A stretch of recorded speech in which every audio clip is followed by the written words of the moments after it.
მოგესალმებით, დღეს ისევ ხვდებით ჩვენ ახალ ფორმატში, ჩვენი გადაცემით თვალსაწყიერი. ლევანი იქნება ცოტა შორს ჩვენგან, მაგრამ თანამედროვე ტექნიკა გვაძლევს საშუალებას, რომ არაჩვეულებრივად ვისაუბროთ. და ერეკლეს ჩვენთან არის და ხელ მოგესალმებით. დავიწყოთ აბა საინტერესო ამბები რა არის? საინტერესო ამბები საქართველოში რაც იყო ყველაზე საინტერესო ვერაულით ნამდვილად გვერდ საქართველოს პრეზიდენტის იმპიჩმენტის საკითხს რომელიც ჩავარდა ჩაფლავდა თუმცა თავიდანვე განწირული იყო ამისთვის და ჩემი აზრია რომ ეს ქართულმა ოცნებამაც კარგად იცოდა და სულ სხვა რამეს ემსახურებოდა ეს იმპიჩმენტის საკითხი კარგით უფრო დეტალებზე გადავალ კენჭისყრაზე პრეზიდენტის გადაყენებისთვის საჭირო ხმები ვერ მოგროვდა. სალომე ზურაბიშვილის თანამდებობიდან გადაყენებას 86-მა დეპუტატმა მისცა ხმა, ხოლო ერთი წინააღმდეგ წავიდა.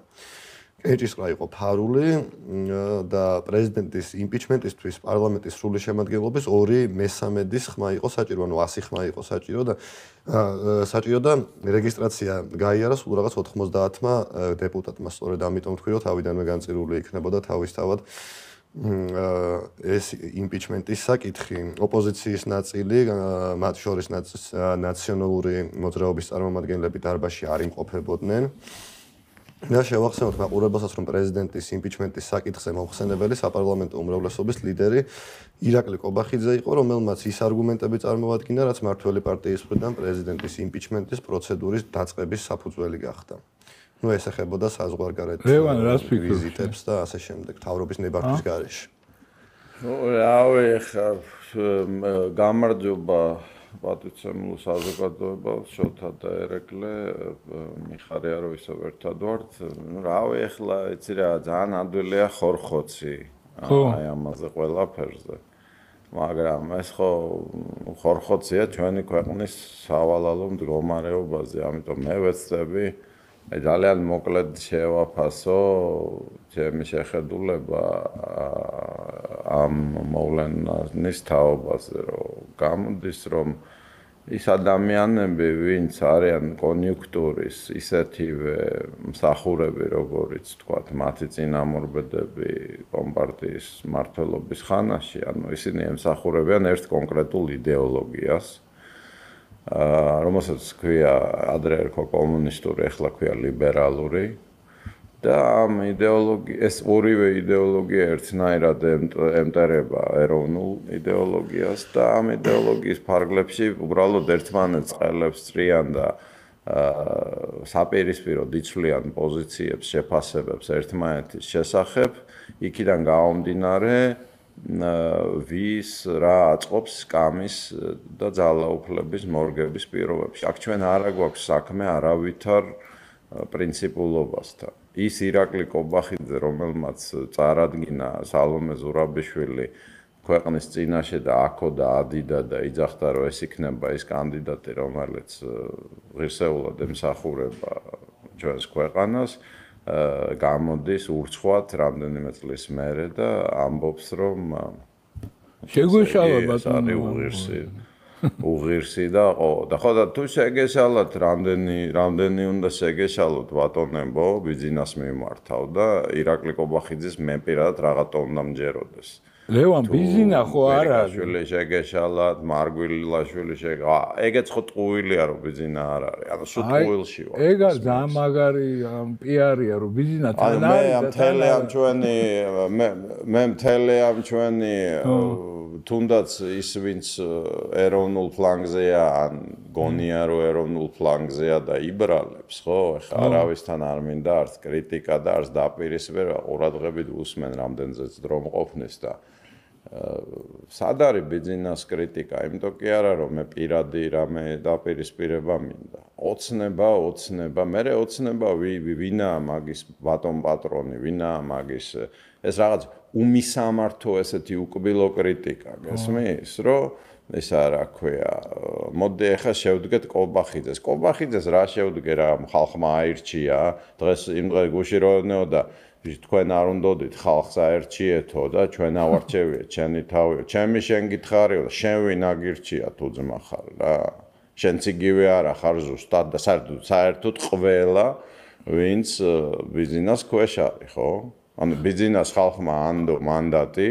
რომ ის აღადგენდა სამართლიანობას დაჟიდა დამნაშავეებს გამოესარჩლებოდა ქვეყნის ეროვნულ ანუ ერის ინტერესებს ერი რას ნიშნავს მოდი ახლა შევხედოთ რა რეალურად რა მოხდა ну კაი დავანებოთ იმას თავი რის გამოც მე მას პირველად დაუპირისპირდი მის პოლიტიკას მას პირადად კი არა მის პოლიტიკას როცა მან ჩემი პირველი სტატია 2013 წელს რომელიც გამოვაქვეყნე ბიზნეს კრიტიკით დავიღალე ვადასტურებ რომ ორი ძეგლი ეკუთვნის მიშას მოშორებაში და ქველმოქმედებაში არ შეიძლება აი ამის ასე ვთქვათ ხაზის გადასმა და რაღაც პირადი სიძულვილით და იმით და მაგრამ პირველი სტატია რომელიც გამოვაქვეყნე ერქვა სამართლიანობის აღდგენა სადაც ის გავა კრიტიკა იმიტომ რომ მან გადააგდო საზოგადოება და არ მოახდინა სამართლიანობის აღდგენა ხო და მაკედან მოყოლებული ხო მოდი შევადაროთ მიშას დროს სხვადასხვა შეფასებებით ქვეყნიდან წავიდა 500,000 კაცი ბიზნეს დროს საქმიდან წავიდა 750,000 კაცი გესმის ის რომ ნარკოტიკების მოხმარება და ახალგაზრდა თაობის სრული განადგურება ამ ნარკოტიკების ნაწილში სამმაგებულია ეს ცხადია მე უკვე მეუბნევიან რომ ბიტკოინის რაღაცა დანადგარებთან და აპარატებთან თბილისში თურმე შეგიძლია შეუკვეთო ნარკოტიკი და ის მოგცემს რაღაც ლოკაციასო და მიხვალ და აიღებო. ეხლა მე არ ვიცი ეს სიმართლეა თუ არა, მაგრამ ეს თუ ესეა, ეს არის ქვეყნის დაღუპვა, გესმის? და წელიწადში 400-დან 500 კაცამდეო თავს იკლავსო საქართველოში ოფიციალური სტატისტიკა ვნახე 1-2 წლის წინ 495 კაცი იყო, მკვდარი რომ 1-2-3 წლის წინ სანამ ავად გავხდებოდი და მაგ თვითმკვლელობებში ხომ ნუ თითქმის 100% შედგება ორი პლასტისგან, ნარკომანიის გამო და კაზინოებში თამაშის გამო. აი წელს ზაფხულში კიდევ ერთი ტრაგედია მოხდა კიკეთში, იმიტომ რომ კიკეთი რაც თბილისს შეუერთეს, ეს ავტობუსები ხო დადის საქალაქო და ეს საწყალე თვითმკვლელები ესე შვებიან თურმე ჯდებიან ავტობუსში ბოლო გაჩერებამდე ადიან რომ ბუნებაში გავიდნენ. ეგეც მიწადაკარგული ქართველი კაცის გედის სიმღერაა, ბოლო ძახილია. თვითმკვლელს უნდება ბუნებაში მოიკლას თავი და ვიღაც საწყალე ბიჭი გადმოვიდა იქ კიკეთში, ზემო კიკეთში რაღაც სპარის ის არის, ბუტკა დგას, არაყი იყიდა ერთი ბოთლი, გესმის? ახალგაზრდა ბიჭმა დაცალა, დალია, ის გარლა რო იტყვიან, შევიდა მიტოვებულ ერთ-ერთ საბჭოთა დროიდან შემორჩენილ კოტეჯში, გადაიჭრა ვენები, გესმის? და გათავდა. და ეს არ არის კიკეთში პირველი შემთხვევა.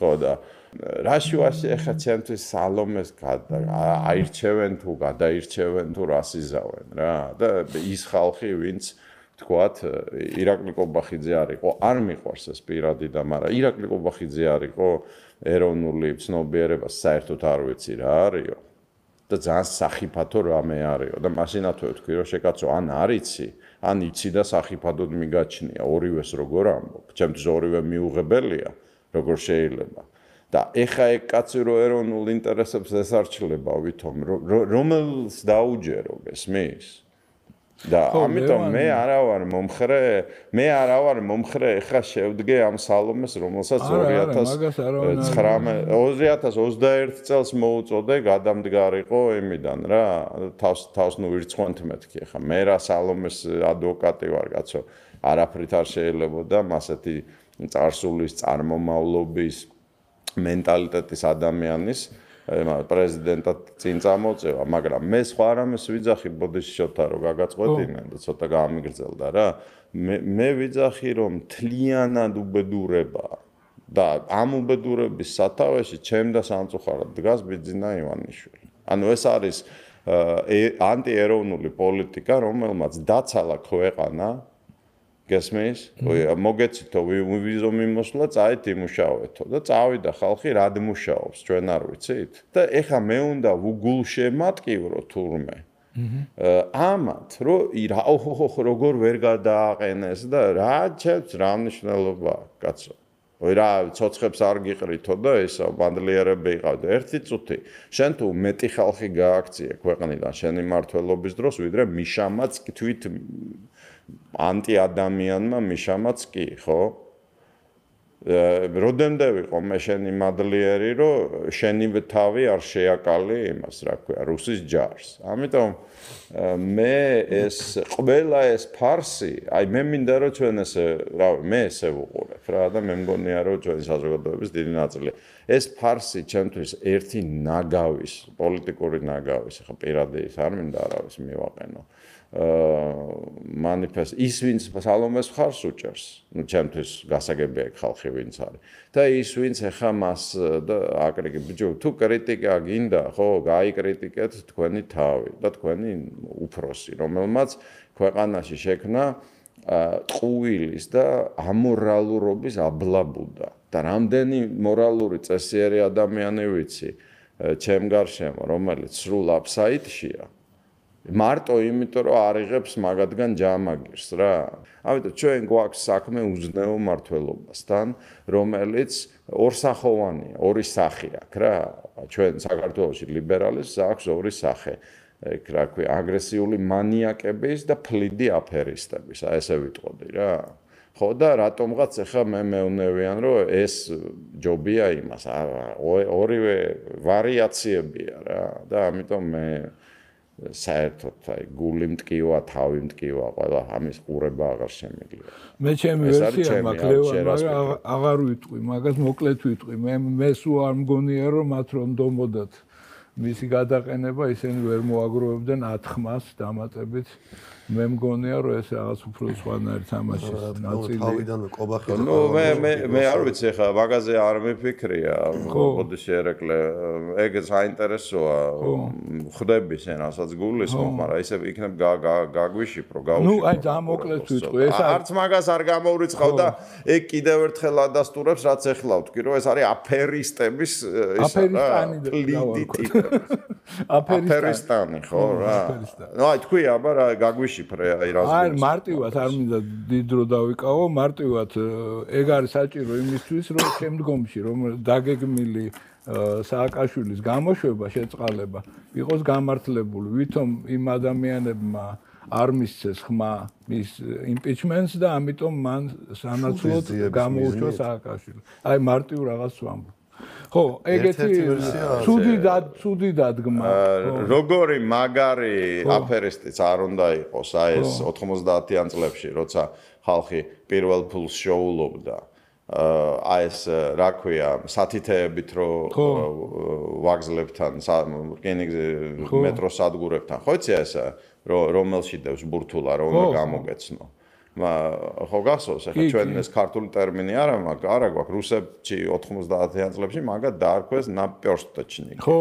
ნაპერსტაკი არის სათითე და ნაპერსტაჩნიკი იყო ეს ესეთი ქრესტომატიული სახალხო აფერისტი რა. რომელიც დაგიჯენდა და აბა სად არის ბურთი და ფულზე ეთამაშებოდი და ვერასდროს ვერ მოუგებდი რა, კაზინოზე უარესი იყო. ხო და აი ეს როგორი მაგარიც არ უნდა იყოს ეს ნაპერსტაჩნიკი, გესმის? ნაპერსტაჩნიკია მაინც. აი რაც არ უნდა ესა დახვეწილი ხლართები ეხა მე და შენ ვშიფროთ ჯერ მე შენ არასდროს არ გვეყოფა ტვინის სიბინძურე. რომ თელი ეგ ინტრიგანობა და ჭორიკანობა გავშიფროთ რა. შეიძლება რასაც შენი ძახი ეგრეა. შეიძლება ეგრე არ არის. მე მესმის რომ პოლიტიკა ბინძური საქმეა ესა ხო არ შეიძლება რა. მაგრამ რაც არ უნდა ეხა გაგვაკვირონ მორიგი ვიზანტიით, ანუ რაღაც ხლართებით, ხო? ამ მნიშვნელობა. ანა. ეს არის რა. კაი, გადავიდეთ შემდეგ საკითხზე, იმიტომ რომ ძალიან გაგვიგზავნა ეს ამბავი და ასევე ყოველდღიურად უფრო და უფრო მძაფრდება ისრაელში ვითარება, ვერ ავწდებით ამ საკითხს და ყველაზე ცუდი რაც მოხდა გასულ კვირაში ღაზის ცენტრში მდებარე საავადმყოფო დაიბომბა.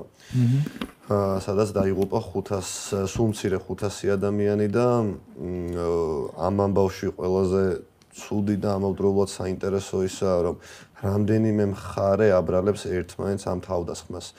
თავის მხრივ პალესტინამ გაავრცელა პირველად განცხადება, რომ ეს ყველაფერი ისრაელის ძალების გაკეთებული იყო. შემდეგ თავისთავად ისრაელის თავდაცვის ძალებმა გააკეთა განცხადება, სადაც უწყება საავადმყოფოზე თავდასხმასთან დაკავშირებით პასუხისმგებლობას არ იღებს და რა თქმა უნდა თავდაცვის ძალებში ამბობენ, რომ პასუხისმგებლობა ეკისრება ჰამასს. ბენიამინ ნეთანიაჰუს მრჩეველმა მარკ რეგევიმ განაცხადა, რომ ისლამური ჯიჰადი წარუმატებლად გასროლილ რაკეტაზე პასუხისმგებელია. საინტერესო ისიც, რომ ჰამასის ლიდერი ისმაილ ჰანიე აცხადებს, რომ თავდასხმაზე პასუხისმგებელი არც მეტი არც ნაკლები ამერიკის შეერთებული შტატებია. ამასთან მან არაბ და მუსლიმ ხალხს ისრაელის წინააღმდეგ საპროტესტო აქციების გამართვისკენ მოუწოდა. მოწოდებიდან მალევე საპროტესტო აქციები დაიწყო ახლო აღმოსავლეთის რამდენიმე ქვეყანაში, მათ შორის იორდანიის დედაქალაქში, ასევე ლიბანში, სადაც სამართალდამცავებს შორის და მომიტინგეებს შორის შეტაკებაც მოხდა.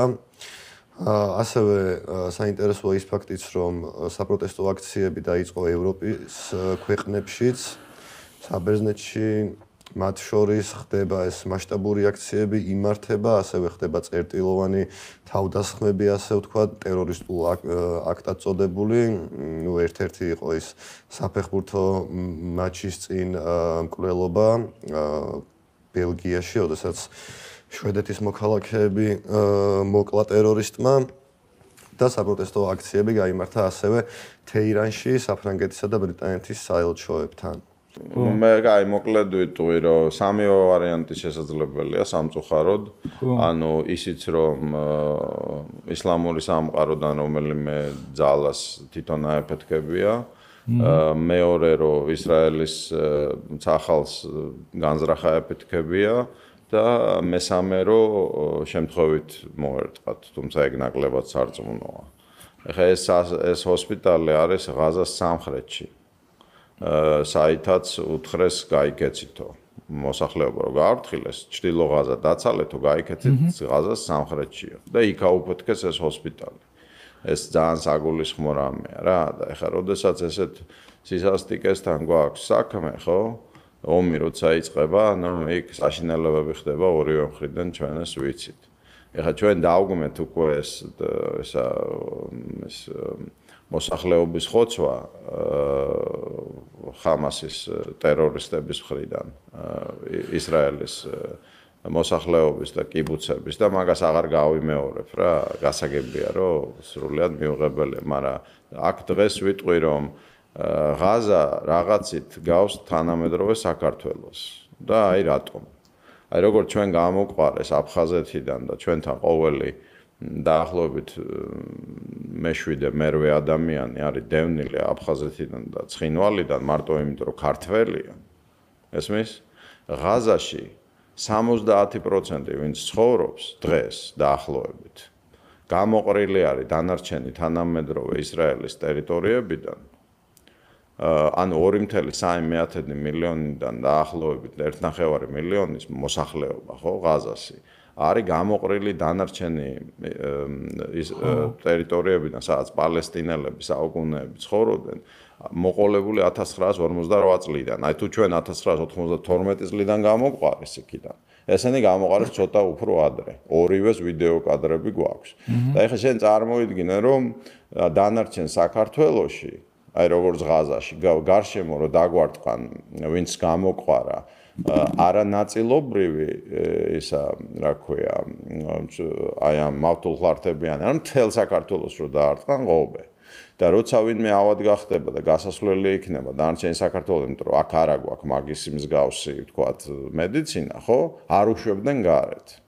ღაზაში თვითმკვლელობების სტატისტიკა არა მარტო დასრულებში, არამედ ბავშვებში არის მსოფლიოში ერთ-ერთი ყველაზე მაღალი.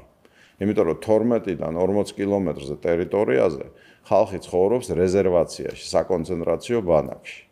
და ეხლა რა გასაკვირია რომ მაგეთ პირობებში ეხლა მაგალითად ნეტანიაჰუს მთავრობამ ბოლო წლებში აი სანამ ეს კონფლიქტი გამწვავდებოდა ძალიან დიდ საჩუქრად გამოაცხადა რომ 20,000 ღაზელს ანუ მოსახლეობის 1%-ზე ნაკლებს მიცეს ვიზები ანუ ნებართვები არ მახსოვს დასავლეთ West Bank-ის ანუ დასავლეთ სანაპიროს თუ დანარჩენ ისრაელში სამუშაოდ გამოსასვლელად. გესმის შენ? ხო და ეხლა რა გასაკვირია რომ მაგისთან ემასში რა ქვია იყოს წინააღმდეგობა. მე ისევ არ ვამართლებ ტერორისტს არც ერთი არც მეორე მხრიდან, იმიტომ რომ ორივე მხრიდან ვხედავ ტერორიზმს. როგორც ისრაელის სახელმწიფოდან ვხედავ ტერორიზმს პალესტინელების მიმართ, ხო? ისევ ხედავ იქიდანაც. და ეს ჩემთვის სულ არაა გასაკვირი. ხამასს რო აბრალებენ ყველაფერს, მაშინ როგორ აუხსნათ West Bank-ში, ანუ დასავლეთ სანაპიროს ზონაში, მეორე ანკლავში, ხო? რომ ესა რა ქვია, არ მახსოვს რამდენი ბავშვია მოკლული ამ წლის დასაწყისიდან ისრაელის ჯარისკაცების მიერ, იქ არ არის ხამასი. გასმის? ხო და აქედან გამომდინარე ჩვენ საქმე გვაქვს,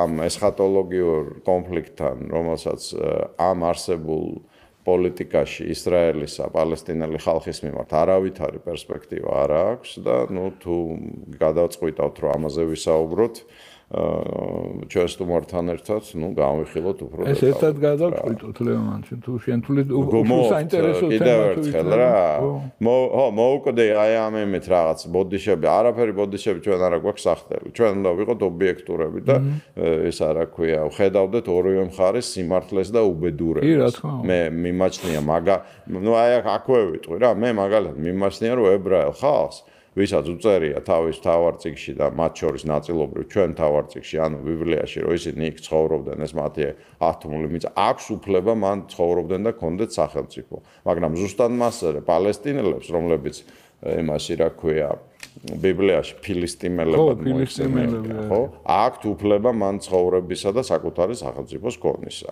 და თუ ამ ორ ხალხს არ შეუძლია ქონდეთ ერთიანი სახელმწიფო, ხო?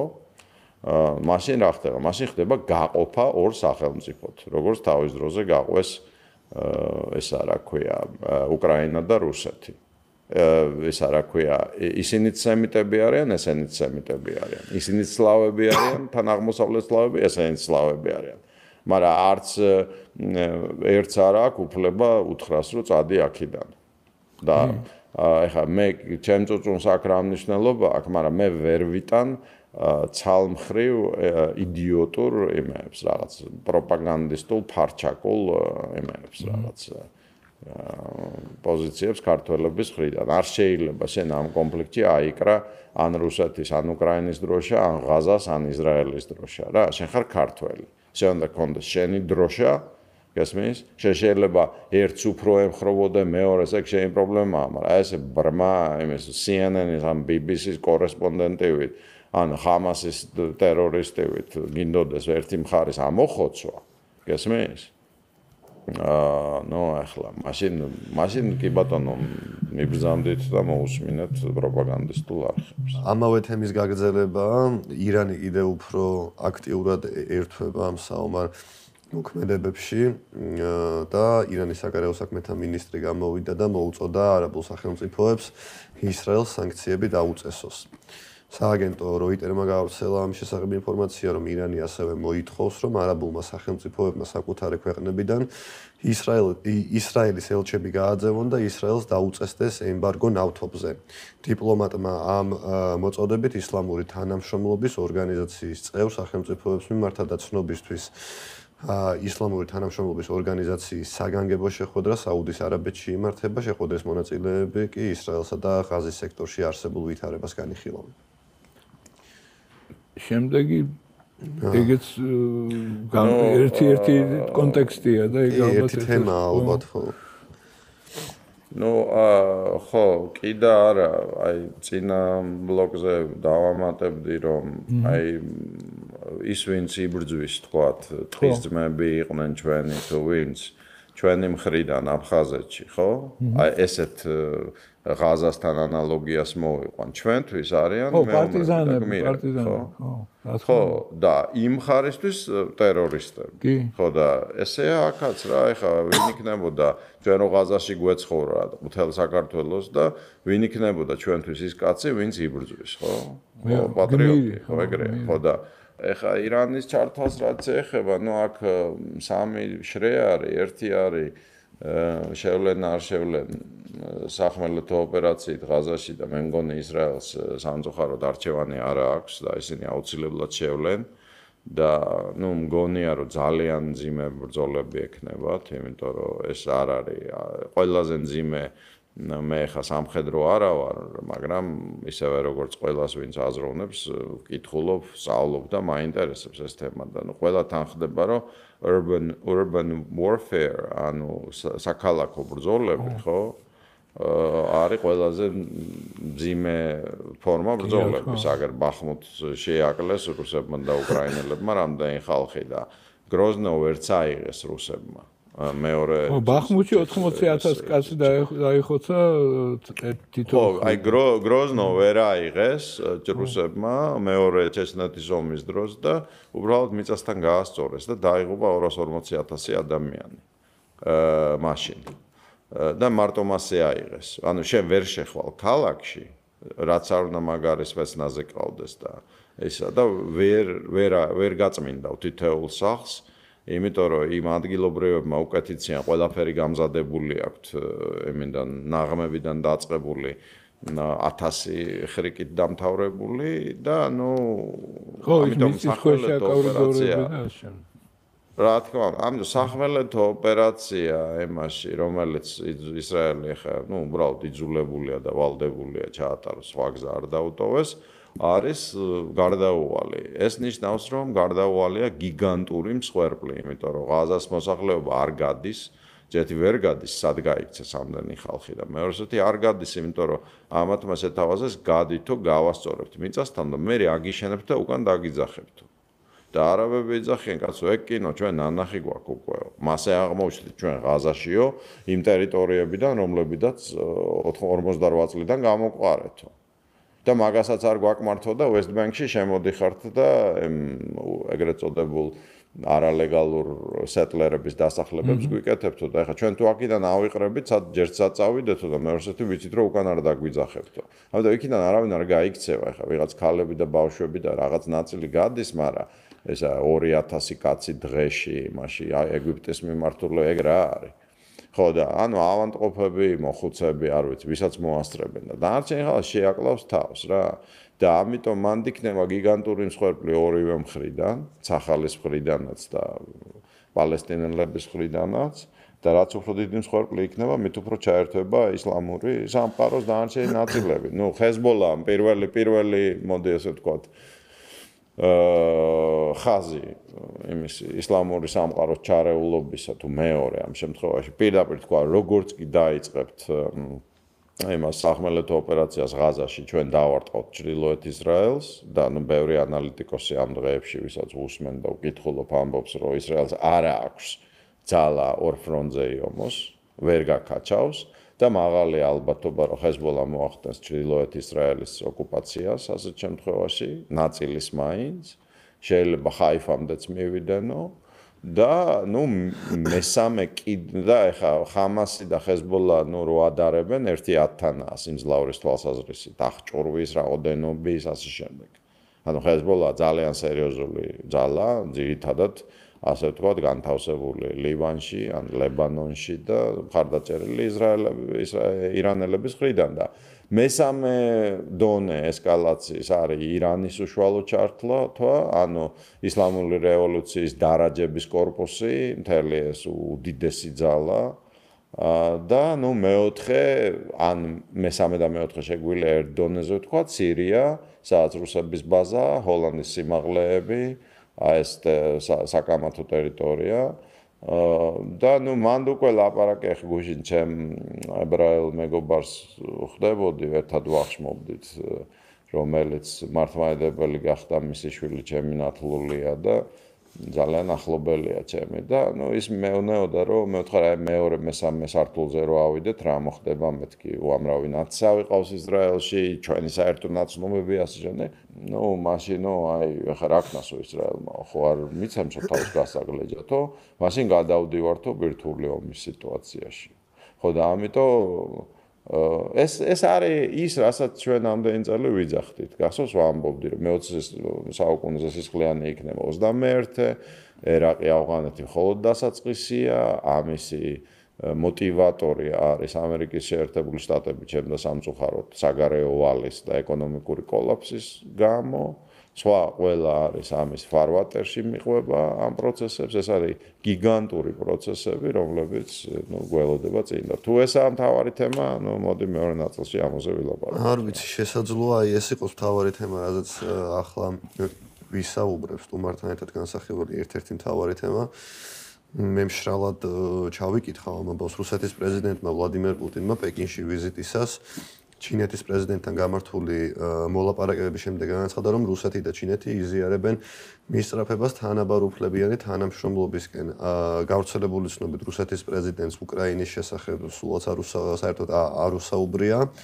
თავის მხრივ ჩინეთის ლიდერმა სი ძინპინმა განაცხადა, რომ ცალმხრივი სანქციებისა და ეკონომიკური იძულების პოლიტიკის წინააღმდეგია და გეოპოლიტიკურ თამაშებში ან ბლოკების პოლიტიკურ დაპირისპირებაში არ მონაწილეობს. აქვე ფაქტი პუტინისთვის ეს 2023 წელს საზღვარგარეთ პირველი ვიზიტია. რუსეთის პრეზიდენტის საერთაშორისო ფორუმში სახელწოდებით ერთი გზა ერთი სარტყელი მონაწილეობს. მე მგონია რომ ეს მაინც ეს ისრაელის თემა წონის ხო ლევან უფრო მნიშვნელოვანია და მთავარ თემად გამოხოთ რა. ჩინეთზე მე ჩინეთ-რუსეთის თემაზე გვილაპარაკე ადრე, მაგრამ მოდი მე აქ ასე ვიტყვი რა, რომ აი კიდევ ერთხელ განვაახლებ ინფორმაციას ან შეხედულებას ჩემსას პატივცემული საზოგადოებისათვის რასთან გვაქვს საქმე ამ ჭრილში, იმიტომ რომ ხა ძალიან ძნელია ესე 2 და 3 წუთში ეს გიგანტური პროცესები აღწერო, მაგრამ იმისათვის რომ მე გაუზიარო ჩვენს მაყურებელს, ჩვენს მხარდამჭერს, ეროვნულ საზოგადოებას, კონსერვატიულ ტრადიციონალისტურს, ჩემი შეხედულებები, ხო? მე ვიტყოდი რომ 20-ოდე, არ ვიცი, წლის წინ მომწიფდა და ბოლო წლებში განხორციელდა ჩინეთში ანტილიბერალური, ანტიგლობალისტური რევოლუცია. ანუ თუ მანამდე ჩინეთის კომპარტიის ეგრეთ წოდებული კომკავშირის ფლანგი დომინირებდა, რომელიც იყო ჩიმერიკის, ანუ ჩინეთ-ამერიკის ეკონომიკური სრული შერწყმის მომხრე, ხო? მერე მოხდა ხუძინტაოს მერე მოხდა ესეთი უჩუმარი შიდა პარტიული როგორც ჩინეთს ჩვევი ან როგორც ადრე საბჭოთა კავშირში იყო იქ ერთპარტიული სისტემა იქ ვერ იქნება სხვა პარტია გადატრიალება და ხელისუფლებაში მოვიდა მანჯურიული კლანის პირმშო წარმომადგენელი და ლეგენდარული ასე ვთქვათ ახალგაზრდობაში და ბავშვობაში სრულიად გაწამებული ფიგურა სი ძინპინის სახით რომელი მანჯურიული კლანის წინაპრებიც მამამისის ჩათვლით, ხო? იყვნენ ევრაზისტები, კონსერვატორები და ნაწილობრივ სტალინისტებიც. და ამ ეს ყველა ასეთი გადატრიალება ნაბიჯ ხდება და ესე აი ნაბიჯ ხდებოდა და ხდება განდევნა გლობალისტური, ასე ვთქვათ, ელემენტებისა ჩინური კომპარტიიდან. ჩვენ ნახეთ ეს კადრები, როცა ხუძინტაო ძალით ხელით გაყავთ ბოლო კომპარტიის გენერალურ ასამბლეაზე. გახსოვს ეს კადრები? კი, ყველას თვალწინ და ასე შემდეგ. ეხლა ეს ძალიან ღრმა ერთმანეთში გადაჯაჭვული, მათ შორის ეკონომიკური პროცესებია, იმიტომ რომ დენ სიაოპინიდან მოყოლებული ჩინეთის ეკონომიკური სიძლიერის ავტორი, რა თქმა უნდა, დასავლეთი იყო, იმიტომ რომ მან მიიღო გადაწყვეტილება თავის დროზე 70-იანი ეგრე წლებიდან მოყოლებული გაეძლიერებინა საბჭოთა კავშირის საფუძვლად ჩინეთი დააშენა ის. ანუ ამერიკული ქარხნების და ევროპული ქარხნების ჩინეთში გადატანა და ჩინური ეკონომიკური სასწაულის მოხდენა მოხდა ამერიკისვე ავტორობით. ოღონდ როგორც პოლიტიკაში ხდება ხოლმე შეიცვალა ეს ვითარება, ჩინეთი გახდა დიდი და ძლიერი, ეკონომიკურად გაუწია, გაუქაჩა ამერიკას და ახლა ამათმა დაუწყეს ბრძოლა ამათ რა. და ამათ უკვე გაუჩნდათ იმისი რესურსი, რომ ასე ვთქვათ, გაეურჩონ და საკუთარი პოლიტიკა ეძებონ. ახლა რაში მდგომარეობს, აი სულ გვესმის ეს ერთი გზა, ერთი სარტყელი, ადრე ერქვა, ეხლა რაღაცა სხვა ცოტა სხვანაირად. არა, ეგრე ქვია, ეგრე. ეგ კონფერენცია ახლა ყოველ შემთხვევაში. One Belt One Road, ეხლა რაღაც ცოტა უფრო მოგნილი და აღარ მახსოვს რა. ერთი არ მახსოვს. მოკეთ ეს არის ძველი აბრეშუმის გზა და რაში მდგომარეობს მისი მთავარი აზრი რა, რომ თუ აქამდე ჩინური გიგანტური ნაწარმის ტარება ხდებოდა ჩინეთისთვის თავარ ბაზრებზე, რომლებიც ჯერ კიდევ არის ამერიკა და დასავლეთ ევროპა ზღვით, ჩინეთს უნდა რომ გახდეს უფრო დამოუკიდებელი, რომ ზღვას გასაგებია ძირითადად აკონტროლებს ზღვის ცივილიზაციის ფლოტი და ავიაცია. და ამიტომ მათი იდეა არის, რომ ნაკადები ჩინური ნაწარმისა აღდგეს სახმელეთო გზით ევრაზიის დივერსიფიკაცია. ხო, მათ შორის საქართველოში, რომ შემცირდეს ჩინეთის დამოკიდებულება გლობალისტებზე რა. და ეს არის One Belt One Road რა. მაგის ერთ-ერთი კენჭი ვართ ჩვენ ამ გზაზე რა. მაკედანაა რომ რუსთაველს ბიუსტი გაუხსნეს და ძალიან დიდი შეცდომა ირაკლის მხრიდან ღარიბაშვილის უვიზო მიმოსვლის მიცემა. ანუ მე ვარ მომხრე მეგობრობის, პარტნიორობის, დაბალანსების, მაგრამ არა ეგეთი რაღაცები. თუმცა უნდა ვთქვათ, რომ უვიზო მიმოსვლა ყოფილა ერთთვიანი. ხო, მაგრამ მე დედას დიე შენ. 30 წლის წინ ლოს-ანჯელესის პოლიციის უფროს ამერიკის იმდროინდელმა პრეზიდენტმა მე მგონი ჯიმი კარტერმა მიცა ეროვნული გმირის წოდება და რატო არ გაინტერესებს? მან გახსნა ესა რა ქვია სქემა. მან მიაქცია ყურადღება, რომ ჩინელები, რომლებიც ლოს-ანჯელესის ჩაინატაუნში მუშაობდნენ, არ კვდებოდნენ, უკვდავები იყვნენ. რო ჩამოვიდოდნენ, ანუ ეწერა რომ აი ეს 100 წლისაა, თქვა, ეს 120-ის და დაინტერესდა რა. და აღმოაჩინა რომ ძალიან წკდებოდნენ, უბრალოდ იმავე პასპორტით სხვა ეგეთივე ჩინელი ჩამოდიოდა და ვერც ერთი ამერიკელი მესაზღვრე ამას ვერ ხვდებოდა. გესმის? და ამან გახსნა ეს სქემა და ნუ დიდი ამბავი იყო და გაწმინდეს მაშინ ეს Chinatown-ი, ასე თუ ისე დაამყარეს წესრიგი და ამ კაცმა медали ჩვენებს იმისთვის ვერ მოუვლიათ, რა ქვია, პლეხანოზე თურქებისთვის და ირანელებისთვის არალეგალური იმიგრაცია და ბათუმში რა ხდება და ეს ფარჩაკები მამპატი ჩინეთის იმას მოზღვავებას მოერევიან, აქაო და ერთთვიანი ვიზები გვაქვს, ხო? გამორიცხული რამე. ხო და შევაჯამოთ უნდა არა შევაჯამოთ, იმიტომ რომ ხო შევაჯამოთ ჩვენ სტუმრასაც ხო, მაგრამ მე რას ვიძახი, რომ რუსეთი ამ თემაში არის საკვანძო, იმიტომ რომ ერთის მხრივ ესენი კონკურენტები არიან ყველაფრისთვის ერთმანეთთან და ჩინეთში ჩინელებს ბაიკალი თავის ტბად მიაჩნიათ, ასე შემდეგ ვიცით ეს ყველაფერი რა. და აქეთა მხრიდან რუსებს ძალიან ჭირდებათ ჩინეთი დასაბალანსებლად დასავლეთთან და ჩინელებს ჭირდებათ რუსული ბირთვული და სამხედრო ფარი რამე რო იყოს და ამიტომ ეს მრავალპოლუსიანი სამყაროს ეს მრავალპოლუსიანი სამყაროს ის მოგეთ რუსეთ-უკრაინის ომიც, პალესტინა-ისრაელის ომიც და ტაივან-ჩინეთის პოტენციური ომიც და რუსეთ-ჩინეთის ურთიერთობებიც არის ეხა ამის შემხედვარე, ვისაც არ ესმის საქართველოში რომ დამთავრდა ერთპოლუსიანი სამყარო და ჩვენ შევედით მრავალპოლუსიან სამყაროში, ნუ მასეთ ადამიანს ან ნამუსი არ აქვს, ან ტვინი არ აქვს. იმიტომ როგორ შეიძლება გეგონოს, რომ ისა რა ქვია, კელი დეგნანი და ელჭყეპეტე დღის წესრიგი არის ერთადერთი რელიგია შენი ქვეყნისა. აი მე გამესმის. დამთავრდა ბატონებო და ქალბატონებო, ესა ერთი ჟანდარმის ქვეყანა, როგორც 91 წელს დამთავრდა ორი ჟანდარმის პლანეტა. ეხლა დაიწყო მე მგონია 7 ჟანდარმის პლანეტა. კაი, ლევან, მე მგონია დავასრულოთ ეს მიმოხილვა და გადავიდეთ ჩვენ სტუმარზე და უფრო გავშალოთ თქვათ ის მთავარი თემა, რომელიც პრინციპში გადაბმულია და ვერ ვიტყვით, რომ ეს არის რაღაც ცალკე შეიძლება ამის განხილვა რა. დიდი მადლობა ერეკლეს. მადლობა თქვენ.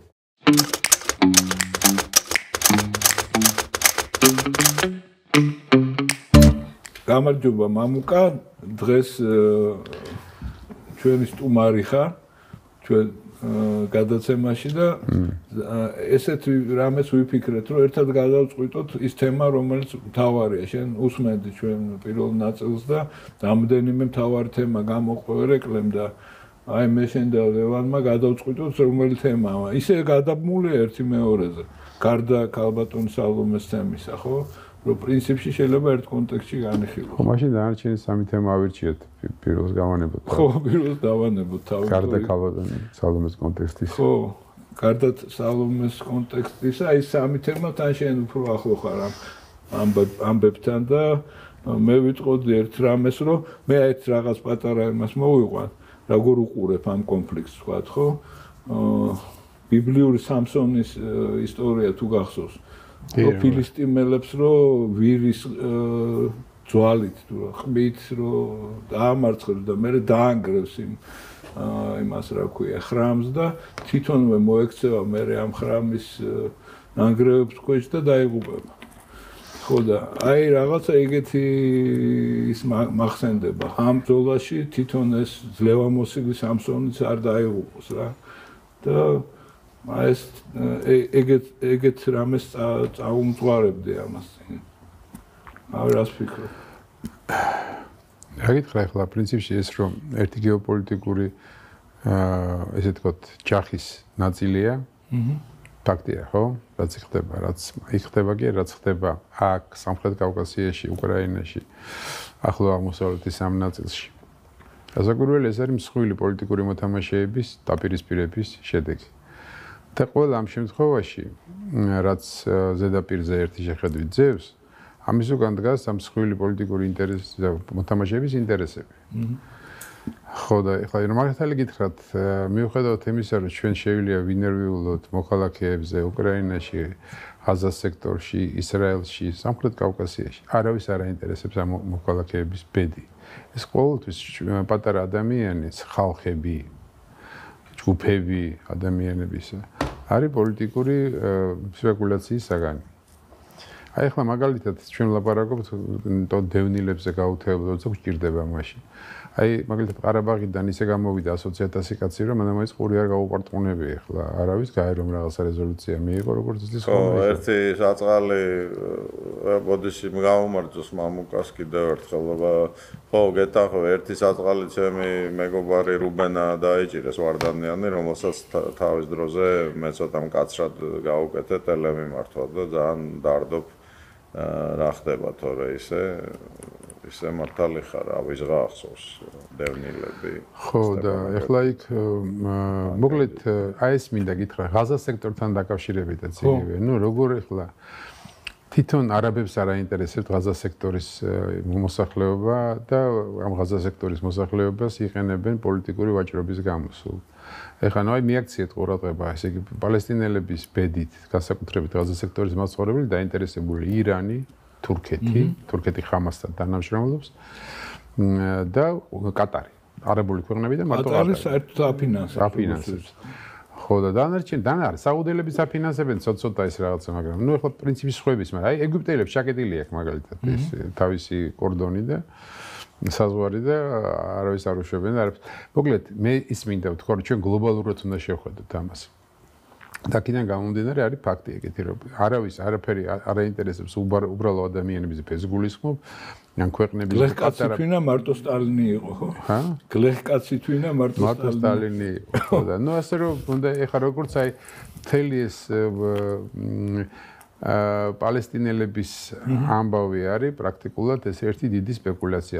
ამაზე სპეკულაციები მსხვილი მოთამაშეების, წვრილი მოთამაშეების, თვითონ ჰამასის ლიდერებიც ფათხის ლიდერებიც, რომლებიც აკონტროლებენ იორდანიის მარცხენა სანაპიროს მეორე ნაწილს ამ პალესტინური ავტონომიის და რა ვიცი, რომელი ერთი ჩამოთვალო. იმდენად ისე პოლიტიკური კიდე თუ რა ქვია ეს პალესტინის განთავისუფლების ორგანიზაცია. მოკლედ მე ის მინდა გითხრა რომ ყველაფერი ეს იმდენად ეს პოლიტიკური სიბინძურე იმდენად ზედაპირზე ამოტივირებული რომ ხანდახან გულიც კი აღარ მიგიწევს რომ აი ამ საქმეს ჩაუღრმავდა, იმიტომ რომ პოლიტიკაში ჩართულობა მე გულისხმობ გლობალურ პოლიტიკაში თვითონ გაბინძურებს ადამიანს. სხვა შორის მიაქცია ყურადღება ძალიან საინტერესო მოვლენას მსოფლიო პოლიტიკაში განსაკუთრებით დასავლურ, მოდი ესე ვთქვათ, დასავლურ პოლიტიკაში, რომელსაც ჩვენც მივეკუთვნებით, პოლიტიკური ფიგურების დეფიციტია საოცარი. აი, კარგად არის მაჩვენებელი იმისა, რომ რეალურად პოლიტიკურ პროცესს მართავენ არაპოლიტიკური ფიგურები, აი როგორც იყო მაგალითად დეგოლი, როგორც იყო ჩერჩილი, როგორც იყო თუგინდა სტალინი, როგორც იყო თუგინდა ტეტჩერი, ოლბრაიტ, ესენი არამედ ადამიანები, რომლებიც პრაქტიკულად ასრულებენ სხვის ნებას, მათ უკან მდგომი ძალების ნებას. ესე იგი, კონკრეტული პოლიტიკური ადამიანის ნება აღარ ჩანს, პოლიტიკური ძალის. ხო, გადაწყვეტილება რაღაცა. ასევე ეხლა მოკლედ ეს არის მუდმივი სპეკულაციის საგანი იქნება. პალესტინელების სახელმწიფო შეიქმნება მხოლოდ ისრაელის სახელმწიფოს მაგივრად. ეს არის მოცემულობა. ჩანაცვლება უნდა მოხდეს. თლიანად ის კი არა რომ ნაწილი იმათი იყოს და ნაწილი ამათი. უნდა მოხდეს ჩანაცვლება. ანუ კატლეტი აძელინა და ხო, ეს არ გამოვა, იმიტომ რომ უზარმაზარი ფული კეთდება. ეხლა მაგალითად ორი მოვკარი იმ დღეს, როდესაც დაიწყო ეს ღაზის საზა სექტორის შეზრიერია, გერმანიამ აიღო და ესე იგი ვარი თქვა მიწოდებაზე მორიგი ტრანშის ღაზისთვის, რაც უნდა რამდენია ეს მორიგი ტრანში? 700 მილიონი დოლარი.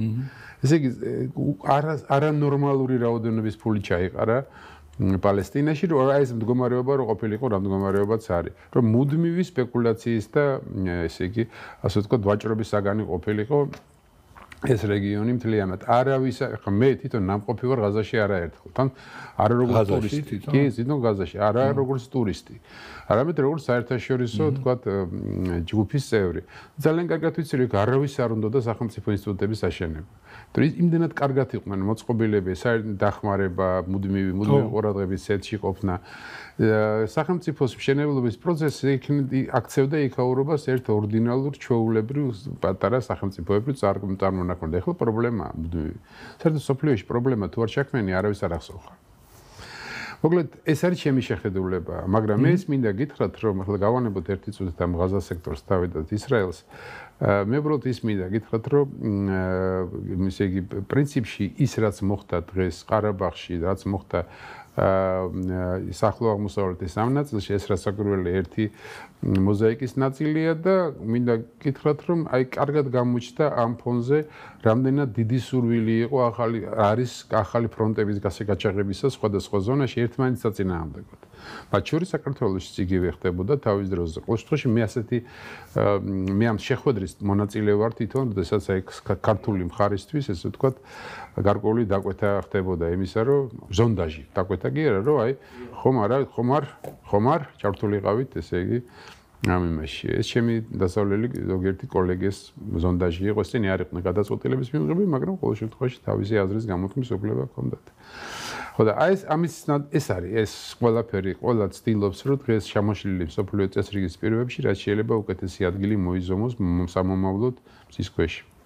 ხო და ლევან, მე ერთი კონტექსტი მინდა რომ შენ გკითხო რა. ძალიან საინტერესო რამეა შენ მაგაში ძალიან კარგად ერკვევი. იმიტომ რომ მაინც რაღაც კავშირები გაქვს ორივე სივრცეში რა. ევროპულშიც და რუსულშიც და ამერიკულშიც, ხო? სამივეში უბრალოდ, ხო?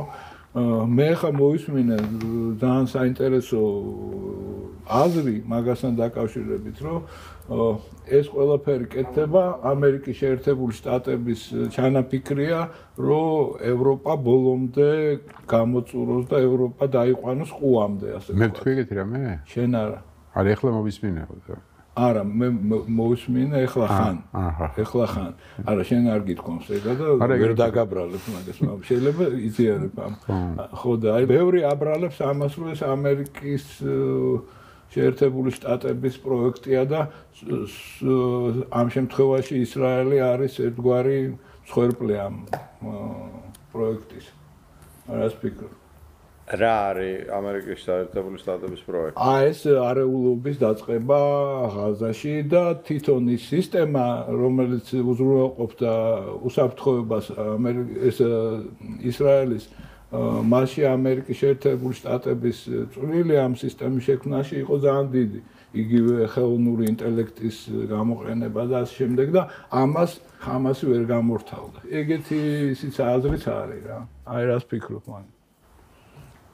რას ფიქრობ და იმას, რომ ქვეყნებს არ აქვს მნიშვნელობა. არის ზე ნაციონალური ძალა, ჩვენ მას ვეძახით გლობალისტებს, მათ აქვთ რელიგია. რელიგიას ქვია მოშიახის მოყვანა, ან სოფლიო მთავრობის გამეფება, ან მთელი კაცობრიობის დამორჩილება.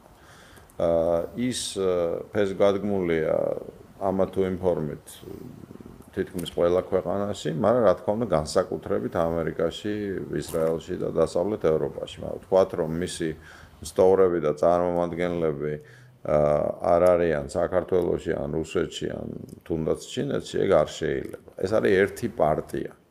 ჩვენ შეგვიძლია ამა თუ იმ კონტურებით ვთქვათ, რომ თუ ჩვენ შევხედავთ ამერიკული პოლიტიკური სპექტრის დიაპაზონს, რა თქმა უნდა, დღევანდელი და ბოლო 20-30 წლის განმავლობაში ძირითადი ბირთვი ამ ძალების წარმოდგენილია დემოკრატიულ პარტიაში, მაგრამ ვთქვათ, რომ ის არ არის რესპუბლიკურ პარტიაში, არც ეგ არ შეგვიძლია. თუმცა, ამავე სურათისთვის, რო შეგვეხადა ამერიკის შეერთებული შტატების ისტორიის დაახლოებით 120 წლის წინ, პირიქით იქნებოდა, უფრო მეც დავინახავდით მაგათ წარმომადგენლებს რესპუბლიკურ პარტიაში, ვიდრე მაშინ დემოკრატიულ პარტიაში, ხო და რისი თქმა მინდა ეხლა ამითი რა, რომ ეს ძალა, ეს არის შეუჩერებელი პერპეტუმ მობილე ძალა, რომელიც ემსახურება სოფლიოს გაბატონებას ერთი ხელმძღვანელობის ქვეშ რა და რა თქმა უნდა ამ სცენარში ცენტრალური ადგილი უჭერავს ჩვენთვის საყვარელი ცნობილი და ძმური იუდეური კულტურის პერსონალიებსაც და რეჟისურასაც. ანუ მოშიახის მოყვანა, ან ანტიქრისტეს ჩვენ ენაზე რო ვთქვათ, მოყვანა, მისი დაჯდომა, რაზეც წინა გადაცემაში ვისაუბრეთ.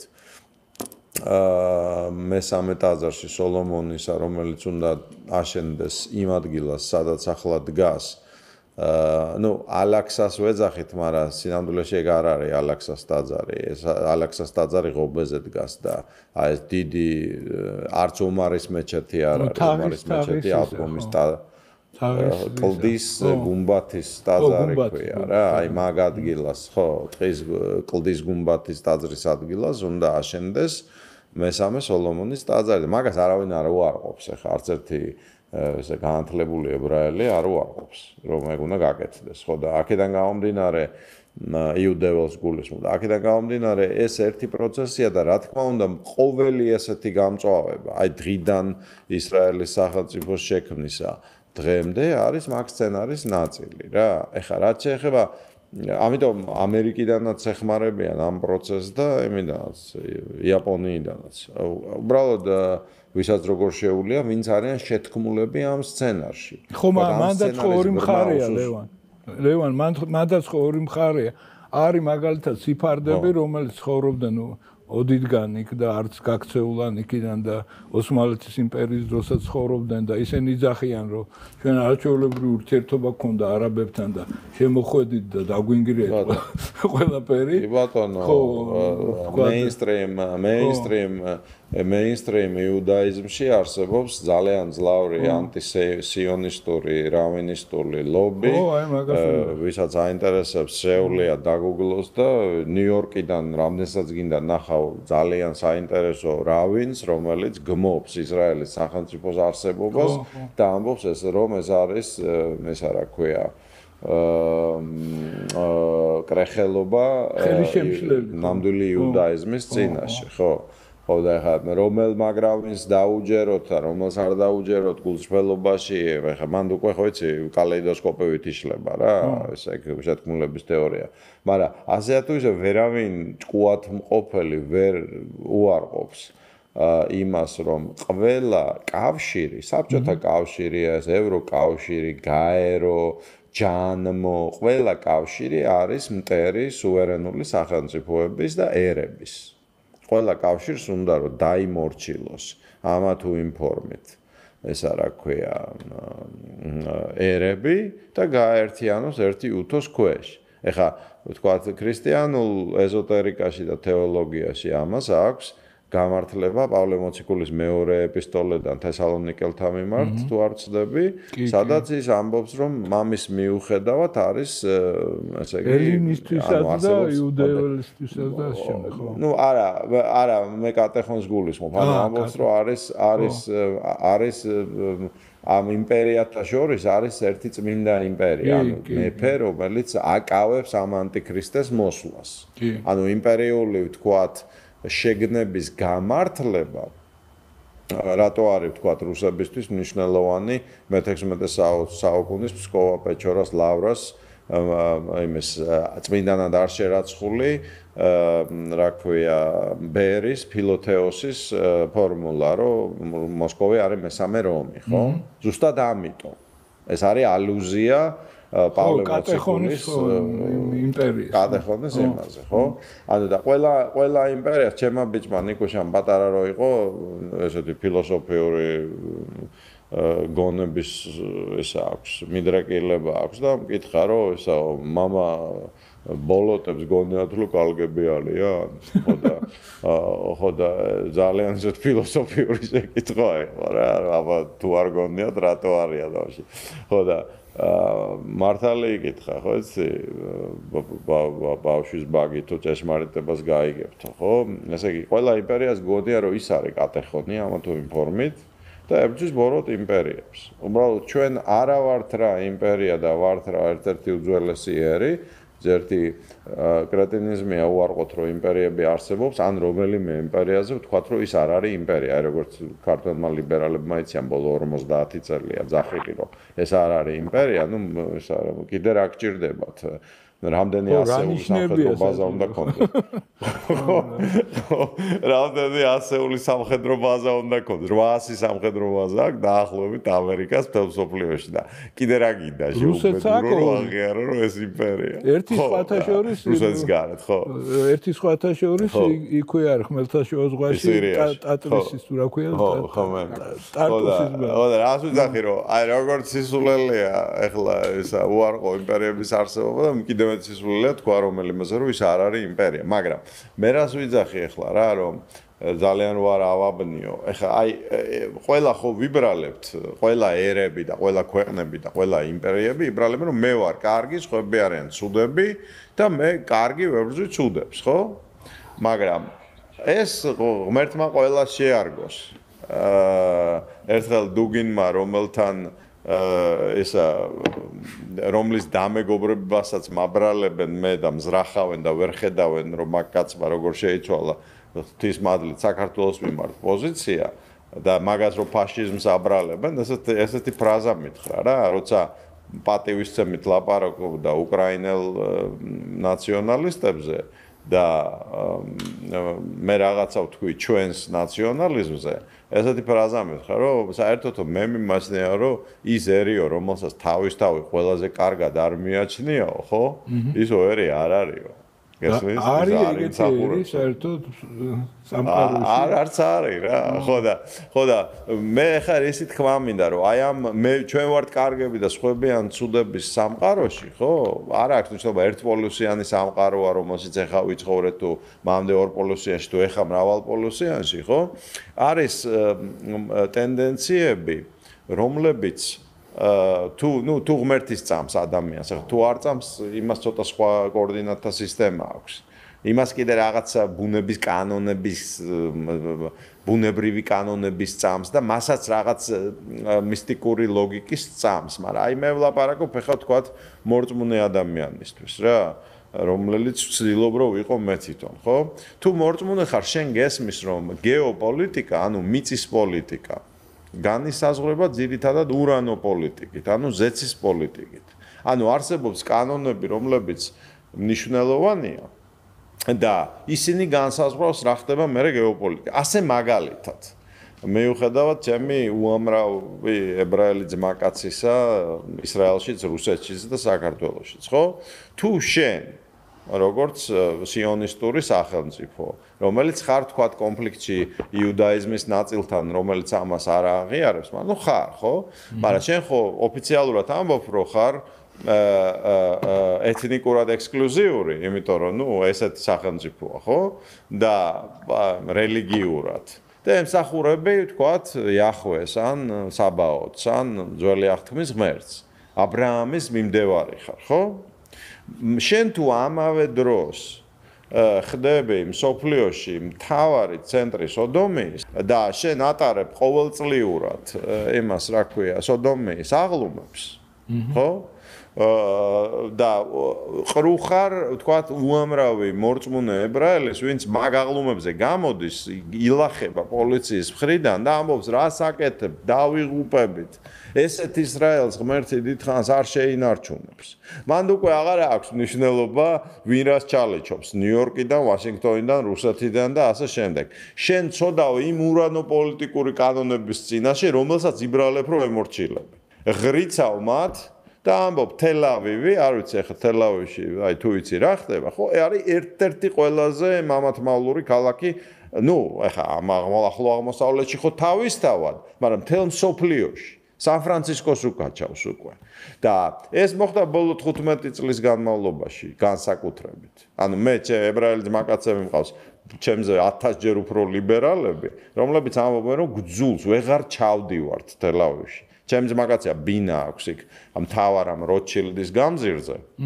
და ამბობს, რომ აი ლევანო, აი შენ ხო ვიციო, როგორ ეპყრობე ამ სიტუაციას. მეც კი ვეღარ არ მინდაო რა. მე ზიზღება იქ ყოფნაო. იმიტომ რომ ეს ხო აგრესიული ის არის სექტა სოდომიტების. ხო, რომელიც ვერ გიტანს და გერჩის, ხო და მე ხა რატო მოვაყოლე ამ სიგრძე მონოლოგი, რომ ეს ერთ-ერთი მაგალითია იმისა, რომ შეხედე, აი ძალიან სიმბოლური იყო რა, ეს წინააღმდეგობის მებრძოლები, ტერორისტები, რაც გინდა დაარქვი. ვის დაესხენ თავს? ყველაზე უფრო აი ეს მუშტი რას მოხდა? ღამის კლუბის იმას სიკვდილის კულტურას, ხო? ხო, ფესტივალს. მე იმ ხალხს კი არაფერს, ხო, მე იმ ხალხს კი არაფერს იმას შვები, რა ქვია, ვერჩი და მეწოდება ყველა ახალგაზრდა საშინელებაა, ვინც იქ დაიხოცა, ხო? მაგრამ ფუკეტში რომ თუ გახსოვს ცუნამი რომ მოხდა და 300,000 კაცი დაღუპა ტაილანდში იმან გახსოვს ტალღამ. კი. ეგ იყო დედამიწაზე მთავარი ცენტრი ბავშვების გაუპატიურების. სოფლიოს მთავარი ცენტრი სექს ტრაფიკინგის იყო ზუსტად მან. რატომ მოვიყვანე ეს თელ-ავივის მაგალითი და ტაილანდის მაგალითი?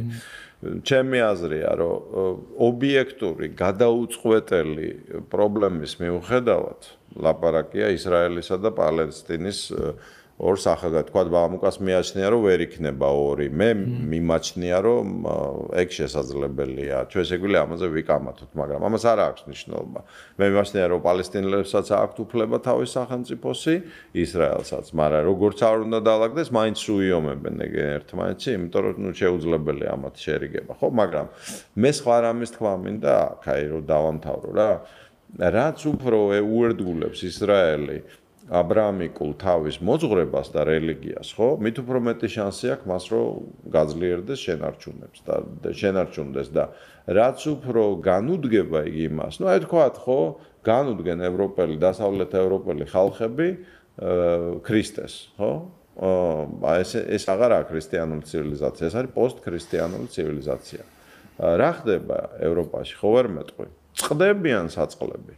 ვეღარ მრავლდებიან. ხო მდიდრები არიან, ხო ბედნიერები არიან, გეი ხო ინგლისურად ბედნიერს ნიშნავს, მხიარულს.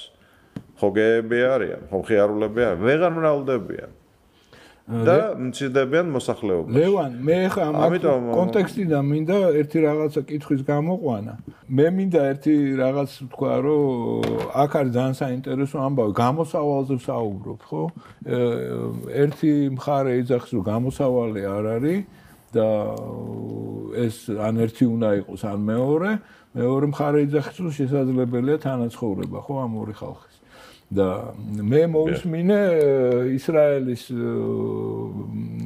უყურებ ხოლმე ახლა ამ პერიოდში ამ კონფლიქტთან დაკავშირებით ისრაელის მხრიდან ესეთი წინადადება, რომ თურმე ძალიან დიდი დეველოპერული კომპანიები არის ეგვიპტეში და სადღაც მილიონზე მეტი ბინა არის გაუყიდავი რა თუ ხო და თითო ბინა ჯდება სადღაც $19,000 და სულ დაჯდება ეს რაღაც $5 მილიარდი რომ ეს ბინები იყიდონ და ეს მილიონი ოჯახი გადაასახლონ ცოტა სინიკურად ჟღერს მე რეთქვეს რომ $19,000 ჩვენთან ძაღლის იზღირსო რა საცხოვრებელი სახლიო თელ-ავივშიო რა ცოტა ისე აგდებულად თქვეს ეს არ მომეწონა მაგრამ არის ეს გამოსავალი რომ თქვათ ეგვიპტის ტერიტორიაზე გადასახლდეს ეს ხალხი იცი რა შეესაბამება მაინც შენთვის არის გამოცავალი რომ გადასახლდე სადაც გეტყვიან თქვათ ოკუპანტები და იცხოვრო იქ რომაც გიყიდონ ბინა მე ხა ცოტა პროვოკაციურად ვიზახი გასაგებია რომ არ არის მაგრამ აი რას ფიქრობს ამუკა ნუ რა გითხრა ახლა ჩემთვის იცი როგორ არის მე ცოტა სხვანაირად ვუყურებ თელი ამ გადასახლება გადმოსახლების საკითხებზე საერთოდ ფილისტიმიანელების საკითხსაც ახლა არ ვთვლი რომ პალესტინელები დღეს არიან ასე ვთქვათ იმ ფილისტიმელების სტაუმავლები შეიძლება არიან მაგრამ ნუ აბსოლუტურად დაკარგული აქვს გენეტიკური კავშირიც კი მე ესე იდენტობა არ არის იდენტობა არ არის ხო და რაც შეეხება არავის არ უნდა არსად გადასახლება ეს ხალხი საჭიროა იმისთვის რომ ივაჭრო მეთქი ეს რაოდენობა რა რაც არის მან ეხლა მეაქცია ყურადღება რამდენი დევნილთან ნაკადი ვიცი რომელიც მოხდა ან დაბინავება ან მოხდა თქვა ინტეგრირება სხვადასხვა იმაში ახლა ხო ეს დევნილები ევროპაშიც ხო იყვნენ ახლა ისინი რაღაცა ინტეგრაციულ პროცესში არიან აქ არ ხდება ეს ხო ხელოვნურად შენარჩუნებული ფორმა გარდა ამისა ნუ დაგვაუწყდება რომ ისრაელში 2 მილიონამდე არაბი ცხოვრობს ხო არ ხდება ეს დევნა ამათი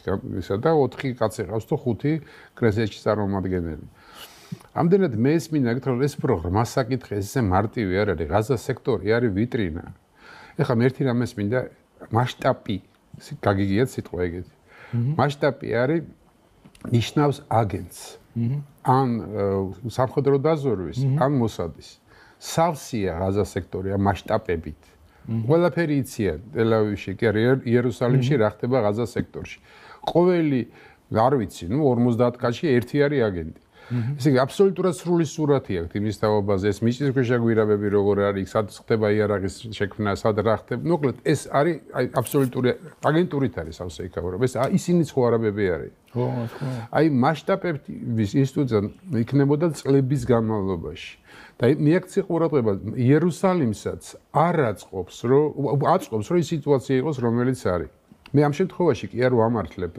რომ ვამტყუნებ ორივე მხარეს ყველას აწყობს მეთქი რომ თქვი იერუსალიმსაც აწყობს იმიტომ რომ მე არ მჯერა რომ იერუსალიმში არ იცოდე გენერალურ შტაბში რა მზადდებოდა იმ დღეებში ეგ დანიშნულოვანია რა მზადდებოდა იმ დღეს იმიტომ რომ ხო გეუბნებით ძალიან ისე მე მგონი ესეთი რამ რომ მზადდებოდა იქ გარკვეული ასე თქვა აქტივობა რომელიც ხვის მიერ იყო ინსპირირებული არ ვიცი მე რუსები იყო ირანი იყო ამერიკა იყო ეს აქ გაიგეს მართალია მასშტაბები შეიძლება შეეშალათ მაგრამ ყოველ შემთხვევაში საშუალება მისცეს რომ ემოქმედოს პრინციპით სადაც ვიწროი გაწყდეს იმიტომ რომ კიდევ ერთხელ მეორე თუ არ იცი რას ნიშნავს მასშტაბი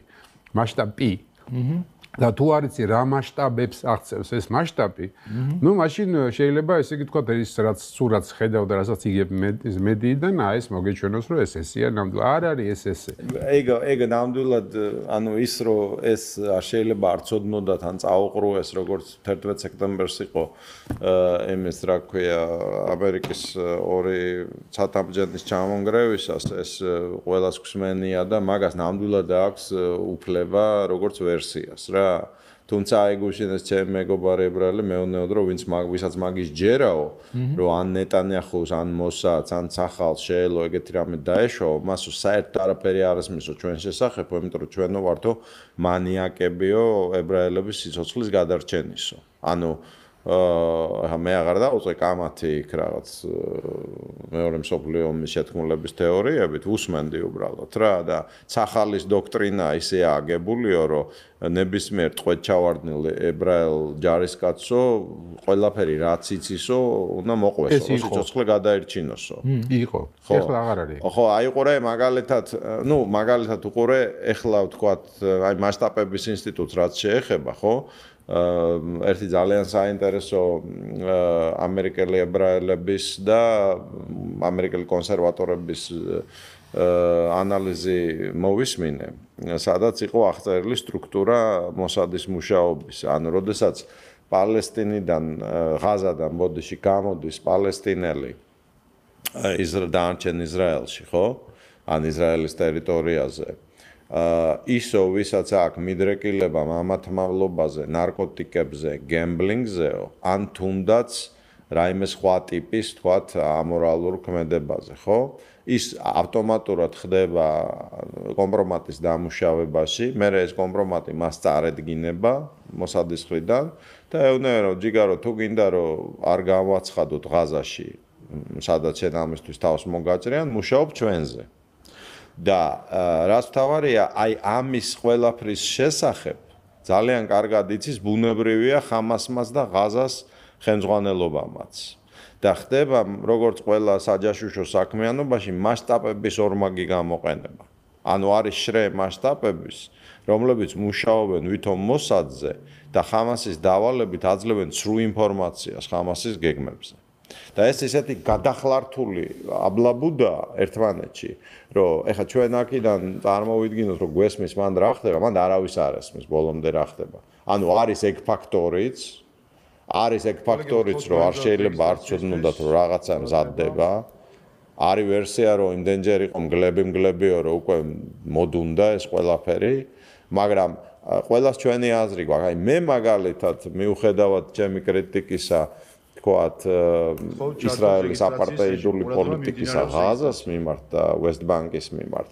მე მაგალითად არ მჯერა რომ თვით ნეტანიაჰუსაც კი რომელსაც აი აქ ხელში მოაწვა საპროტესტო აქციები ეს ყველაფერი ხო რომელიც უდაოდ არის უდიდესი პატრიოტი თავის ხალხის არ მჯერა ჩემო მამუკა რომ მას განზრახ დაეშვა 1200-1300 ებრაელის დახოცვა რა აი ვერ ვიჯერებ ამას შეიძლება მე ამიტივარ რა მამუკა მაინც დაუბრუნდები იმ კითხვაზე გამოსავლები თუ არის ყველა სამხრიდან მოცემული ამ იმაზე რა ამ ისრაელ პალესტინის ხო აი როგორ უნდა დამთავრდეს ეს როგორ უნდა გადაწყდეს ეს არ არის მე ვერ ხედავ გამოსავალს იმიტომ რომ ეს იქნება მუდმივი ომი ხო მეორე სახელმწიფოს რომ ჩამოყალიბდეს თუმცა მე არა ვარ დარწმუნებული რომ შეიძლება მოხდეს როდის მაინც ომი იქნება გაუთაებლად იმიტომ რომ კიდე ერთხელ მეორე მე ეთქობა ვერ გამოვთქვი გასაგებად ჩემი აზრით არა შენი იმდენად მნიშვნელოვანია მავანებისთვის რომ ეს ომი იყოს რომ ეს ომი იქნება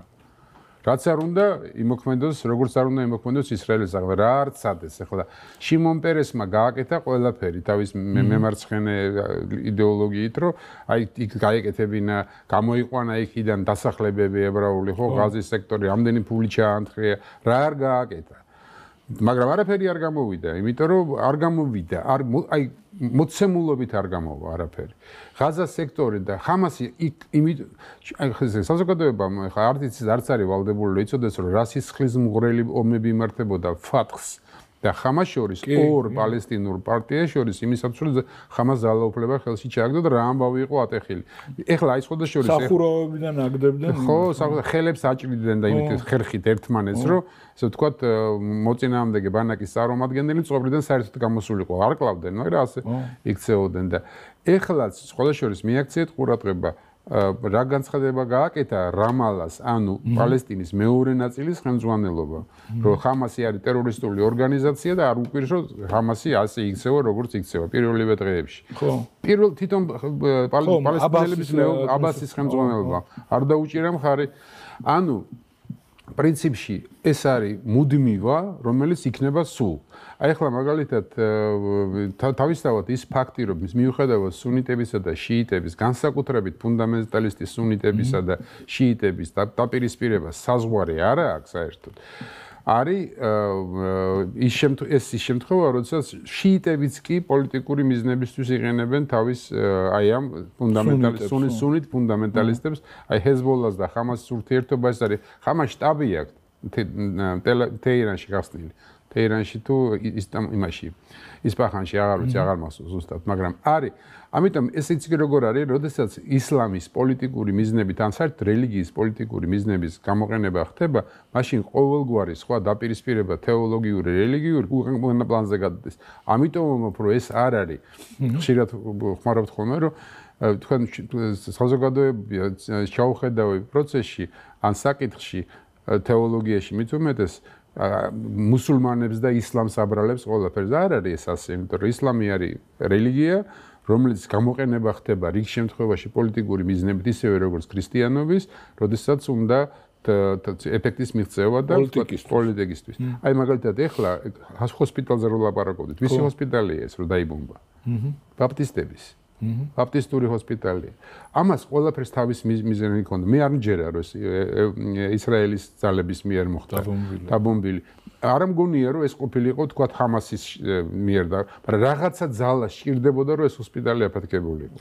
და ბაპტისტური ჰოსპიტალი. აი ხო და მაგას გეუბნები ასეთი რამე გრეხდება ხოლმე. ხო. აი მე რას დავამატებდი შენ შეეხე ამ თემას, ნუ ძალიან კაია ესეთ საუბრები, იმიტომ რომ მე თუმეტეს მამუკასნაირ არ მინდა ვაქო ეხა გამოსtildeდა და ჭკვიანკასთან, იმიტომ რომ ბევრ ამესი ვეთანხმებით, ბევრ ამას სწავლობთ ერთმანეთისგან. აი მე მინდა მამუკას ეხო ფილისტიმელების და პალესტინელების მოდი ასე ვთქვათ ეთნიკური ვინაობის საკითხს, რომელიც მეც მაწუხებს, იმიტომ რომ ის ძალიან მისტიკურად ღრმად არის კავშირში ქართველი ებრაელების ისტორიასთან, ჩვენთან, ეტიმოლოგიასთან, პალეასტომის ტმის დასახელებასთან და არ შევალ ხა ამ თემებში. მაგრამ ერთის მხრივ ცხადია, რომ იმ ცირედიდან რაც მე მისწავლია და გამომიძიებია ამ თემაზე, რომ ფილისტიმელებიც სემის შთამომავლები იყვნენ თავიანთ პირვანდელ, ასე ვთქვათ, ტრანსკრიფციაში. მაგრამ და ცხადია, რომ არაბული სტრატას ინფუზიამ გადააკეთა მათი გენოფონდი, ხო? და რა თქმა უნდა, ეს ის გენეტიკურად, ეთნიკურად, ლინგვისტურად დღევანდელი პალესტინელები, ზუსტად ის ფილისტიმელები არ არიან. მაგრამ მამუკა, ალბათ შენ მე დამეთანხმები, რომ თუ მე გეტყვი, რომ თელს 450 მილიონიან არაბულ სამყაროში არაბები თვითონ პალესტინელებს ცოტა სხვანაირ არაბებად მიიჩნევენ. კი. ანუ ეს არ არის მარტო თქვათ ღაზას ოკუპაციის შედეგი, ანუ არის რაღაცა სტრატა, მოდი მე ამას ლოგოსის დონეზე დავარქმევდი, ეროვნული იდენტობის სტრატა, რომელიც მათში არის შენარჩუნებული, ხო? აი როგორც თქვათ ეგვიპტელი არაბები ატარებენ ძველი ეგვიპტელების ნიშნებს თავის თავში, თუმცა ძველი ეგვიპტელები როგორცაც ჩანს, ქამიტები იყვნენ და არა სემიტები ძირითადად, ხო? და კოპტები და ასე შემდეგ, არაბულ სამყაროში პალესტინელი არ არის ბოლომდე, როგორ ვთქვა, არაბია რა თქმა უნდა, მაგრამ არ არის არაბი რა, პალესტინელია. ხო და ეგ არის ეს რუდიმენტარული ნარჩენი იდენტობა იმ უძველესი ხალხისა. აი როგორც ეხა დღეს აზერბაიჯანელი პატრიოტი, რომელიც არ გვითმობს ჩვენ დავით გარეჯს, რას აკეთებს? ხო სისულელეს აკეთებს ჩვენი აზრით, გვიყვარს ძმები არიან, შრომელი ხალხია და უნდა დაავალაგოთ, მაგრამ რას იბრალებს ეგ ტიპი? რომ ალბანელების იყო კაცო და მე შენ რატო უნდა მოგცე? მე გათურქებულმა ირანული, ჩემთვის ძალიან პატივცემული, უზარმაზარი აზერბაიჯანული ისტორიის და კულტურის ერმა, რატო უნდა მოგცე შენ დავით გარეჯი, ეს ხო ალბანური ძეგლია. რა ალბანური ძეგლია, სად შენ სად ალბანელი, გესმის? ხო და იგივე ხდება მანდაც და პალესტინა როგორც იდენტობა, მე ამას მინდოდა ჩემო მამუკა გაუსვა ხაზი რა. არ არის ავტომატურად არც არაბული სამყარო მხოლოდ და გაგიკვირდება არც უბრალოდ ისლამური ესა შრე რა.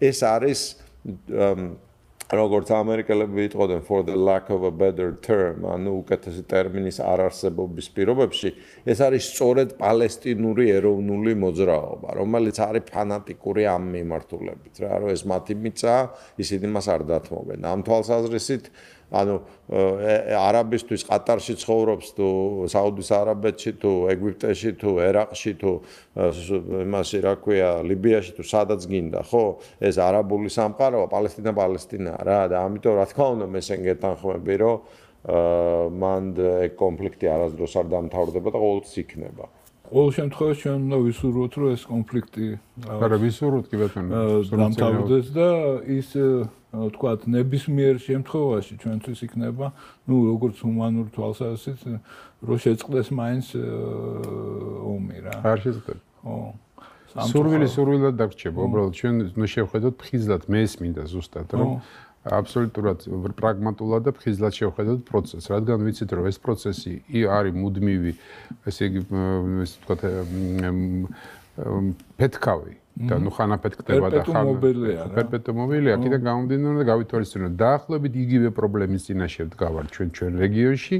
მიუხედავად იმისა, რომ ეხლა მოამრავი სიტყვები ისმის აღალი ტრიბუნიდან არიქა სამშვიდობო პროცესი არიქა არ მოხდება ეს სამშვიდობო პროცესი არ დადგება სომხური აზერბაიჯანი არ იქნება არავითარ შემთხვევაში მუდმივად იქნება დაძაბულობა შეიძლება ამას არ ქონდეს ომის ფორმა მაგრამ პოლიტიკური დაძაბულობის გარკვეული რეგიონალური ეპიცენტრი არსებობს ამ ზონაში ეს უნდა გავითვალისწინოთ ესე იგი მოცემულობა უნდა გავითვალისწინოთ უნდა მოცემულობა უნდა გავითვალისწინოთ მუდმივა რაც არის და ამ მუდმივიდან გამოვიდეთ არა ისე რომ აი ეს როცა ვარ ჩვენ ხო როგორც გვინდა ხო ჩვენ ხო პრაქტიკულად სახელმწიფო როგორც ასეთი არა ვართ ბოლომდე ჩამოყალიბებული ჩვენ ვართ ქვეყანა სახელმწიფოებრების გზაზე ქვეყანას რომელსაც არ აქვს საზღვრები დემარკირებული აი გარეჯი ახსენა აგერ კიდე პრობლემა ტერიტორიული მთლიანობა არ არსებობს და აქედან გამომდინარე ეს არის ესეც არის ამ ეტაპის მოცემულობა არ უნდა გქონდეს რაღაც განსაკუთრებული ილუზიები ჩვენ ვართ ასეთ მდგომარეობაში გეოპოლიტიკური სურათი დავხატეთ რომ მსხვილი მოთამაშეების ინტერესებს ეწირება პატარა ქვეყნების ინტერესები პლუს ესეთი გეოპოლიტიკური სურათი პლუს ესეთი რეგიონალური სურათი აი ეს არის მოცემულობა საიდანაც უნდა გამოვიდეთ გამოსავალი არის თუ არა აი ეს უნდა იყოს ჩვენი მსჯელობის საგანი ალბათ მაგრამ გამოსავალი ნამდვილად არის აი მოსავალი არის ციტადელის მშენებლობა სუვერენისტული კაცო და არა შარვალ-ჩახტელი პლანაკეშების გასაკვირველია დროის დაკარგვის ხარჯი აი შარლის შახტაზე არ აქვს შარლის შახტის არა უბრალოდ რაცო თან შეიძლება მოგეპაროს ხო იმას რა ქვიან და ეს კოლექტიური გამოთაყვანებული ილუზორული ნაწილი ჩვენი მოსახლეობის რომელსაც გონია რომ რაღაც მივდივართ და იქ ჩვენ შეგვიფარებენ და აქ ყველაფერი კარგად იქნება რაცო ორბელიანების ღვინო ვენაცვალე აი კიდევ ერთხელ არც ვთამაშობ, არც ვპაციფისტობ, მართლა მიყვარს რა აზერბაიჯანელები, ვინც ჩვენთან საქართველოში ცხოვრობენ და სომხებიც და ვინც არ მალავს თავის წარმომავლობას, ებრაელებიც, ყველასავ. ეს ქართული კულტურის თაიგულია, როგორ შეიძლება, აბა ის გინდა ზოგი ჩვენი მეზობელი ქვეყანა როა მარტო თვითონ რო ცხოვრობენ? რას ლაპარაკობ? ის ვინც იღებს ჩვენ ცივილიზაციას, არ კარგავს თავის იდენტობას, ის ამშვენებს ამ თაიგულს, მაგრამ ესა ამიტომ კი არ ვიძახი, მაგრამ აგერა ძმაო ორბელიანების ღვინო მოდიოდა ქალაქიდან, რომელსაც მარნების ქალაქი ერქვა, მარნეული ერქვა. იქ ერთი ჭური არ არის, ეხლა მარნეული იმიტომ ერქვა, რომ მარნების ქალაქი იყო. გესმის? და მარაბდის ომი ვისთან იყო? 9 ძმა ხერხეულიძე, გმირები, სადა მანდარი მარნეულში შესასვლელშია. მარაბდა, ხო? და სპეციალურად შევიძინე მანდ მიწა როცა საშუალება მქონდა რა რომ მანდ ქართული რამე ავაღორძინო და ღმერთს ვთხოვ რომ მომცეს საშუალება რომ მაგამდეც მივიდეს ხელები გესმის და იმ დღიდან რაც შევიძინე კვირა არ გავა რომ ვიღაცა ჯიგარმა აზერბაიჯანმა არ დაგვირეკოს და არ მთხოვოს გაყიდეო ეს მიწაო გესმის და არასდროს მე მაგ მიწას არ გავყიდი გესმის იმიტომ კი არა რომ მტერი ვარ პერიქი ძმა ვარ და მიყვარს ხალხიც და მაგრამ იქ უნდა იყოს მარნები რა გესმის ან რაღაცა ქართული ხო და ასეთ რეგიონში რო ცხოვრობდა რომ გონია რომ ის რა ქვია თბილისის ორი ამყრალებული ლიბერალური ღამის კლუბების ქუჩა არის რეალობა შენი გესმის და როცა ამ რეალობას რამე ეხება, აი თქვათ მოგიწოდებენ წესიერებისკენ, გამოდიხარ და ხავი ხარ, დასაკლავი ცხვარებით რუსთაველზე და ჭყავი ხარ. და კაცი კაცს აღარ გავს, ქალი ქალს აღარ გავს. მაგას ვიძახდი მე თელავივზე რა, აირჩიე.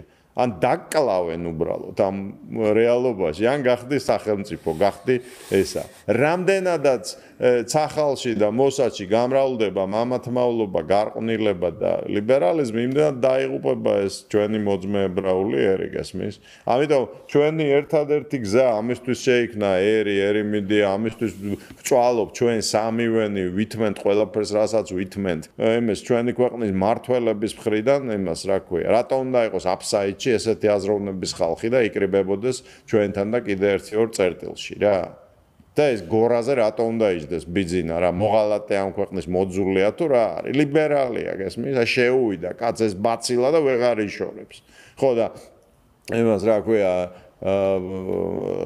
ამ რეალობაში ხო შენ ძალიან სწორად თქვი მამუკა და შოტიკო შენს დრო აღარ გრჩება უბრალოდ რა რამდენი კაცი ყავს გამოსასწორებელი რომ აუხსნათ რომ ბიჭო შენ კაცი ხარ ეს კი არა ხარ რა ქვია სველი პირსახოცი კაცი ხარ და რამდენი ქალი ყავს რომ შენ ქალი ხარ და უნდა იყოს კაცი ქალი ოჯახი შვილები დრო აღარ გრჩება გავწყდით რა გავსკდი გულზე გაეროს ახალი პროგნოზით 1,400,000 დავრჩებით ამიტომ ყველა მტერია რა მაპატიეთ არც ფაშისტი ვარ არც კომუნისტი ვარ არც ლიბერალი ვარ მაგრამ ყველა მტერია ვინც ამ ფაშისტი ან კომუნისტი ან ლიბერალია რა იმიტომ რომ ის ამონაწილეობს მოდერნში უღმერთო მოდერნში რომელიც ანადგურებს ამ ერს. ამ ერს მომავალი არა აქვს მაგ სიტუაციაში. ევროპას არა აქვს მომავალი თუ ის არ დაიბრუნებს ქრისტიანულ საფუძვლებს.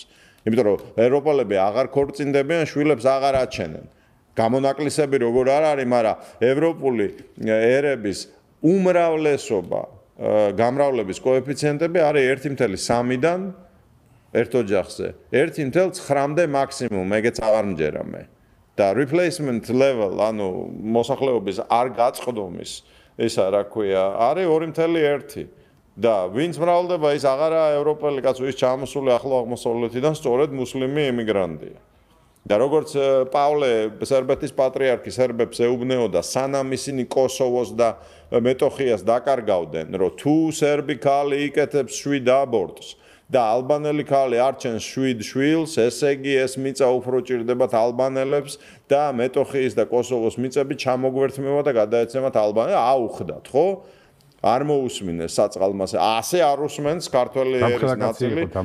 ესა რას ლაპარაკობ და ისა რა ქვია ვიზენაკლები პატრიარქი ყავს ჩვენ ხო რბილად რომ ვთქვათ პავლეზე არანაკლებ პატრიარქს რომელიც აგერ ცოცხალი არის და ჩვენი ერისგან ისე თქვენ უწმინდესო აბა ერთი დაემორჩილე იმის იერარქიას მის ეპისკოპოსებს იმ მოღალატეებზე არ ვლაპარაკობ ვინც ეკლესიის შიგნით არის ამიტომ აქ ის კი არ არის რაღაც ანაქრონიზმი და არქაიზმი ჩვენ რასაც ვქადაგებთ აქ ეს არის თვითგადარჩენა ჩვენ ერს თუ არ უნდა რომ განადგურდეს იმიტომ რომ თვალწინაა სახე აგერ ძმაო პოლიტიკური ძალა ყავს ბიზნეს ხელმძღვანელს 750,000 კაცი კიდე გააქცია ქვეყნიდან როდემდე ველოდოთ ამას და კიდე ერთი ტრაგედია რაც არ შემიძლია არ შევეხო არის რომ შენ ხო იცი ეს მამუკა და შოტიკო შენს 10 კაცს ვერ მონახავ ჩვენ ფლანგზე რომ ერთმანეთში არ იჭხუბონ 10 მე არ ვლაპარაკობ 1000-ზე. აი რომ ჭინკები და ლიბერალები ყველა კუდებით არიან გადაბმულები. და კი იცლიან ზნეწეს, ერთმანეთს დედას აგინებენ, ხან წარადგენენ, ხან იმპიჩმენტს მოუწყობენ. ჭინკები არიან, იმიტომ რომ არ არიან ეგენ ეროვნული ხალხი, ხო? მაგრამ ერთი იმაში ხარშებიან და ხარშავენ ქვეყანას. ჩვენ ფლანგზე ну აი მე მინდა უბრალოდ ისა რა ქვია მოუნახო ხალხი ვისაც ესმის რა არის უფროს უმცროსობა იერარქია მსახურება იმიტომ რომ მე მინდა ვინმეს ნაჩალნიკი ვიყო მაგრამ ვერ შეაგროვებ რა ვერ შეაგროვებ ერთმანეთის ისა რა ქვია ლანძღვა ღალატი შური და სიძულვილი ხო და რა აგვეშველება არ ვიცი რა ჩვენ ახლა მარტო მოვიოხებთ ამ იმას მე მგონი ამაზე რო იყოს დამოკიდებული ჩვენი სამშობლოს ცხოვრება და არსებობა დიდი ხანი აღარ ვიქნებოდეს მაგრამ რაღაცა კიდე სხვა ძალები არის რომელიც პარავს ამ საქართველოს და ამით დავასრულოთ ჩემი აზრი დღევანდელი დასტური საქართველოს არსებობა არის დასტური ღმერთის ხო, არსებობა. რაციონალურად ეს არ შეიძლება მოხდეს. აი, кай იყო ბოლო ფრაზა და მე მგონი ამით უნდა. ამით დავასრულოთ. დიდი მადლობა. კარგად იყავით, კარგად. დიდი მადლობა მეგობრებო, კარგად გრძანდებოდეთ.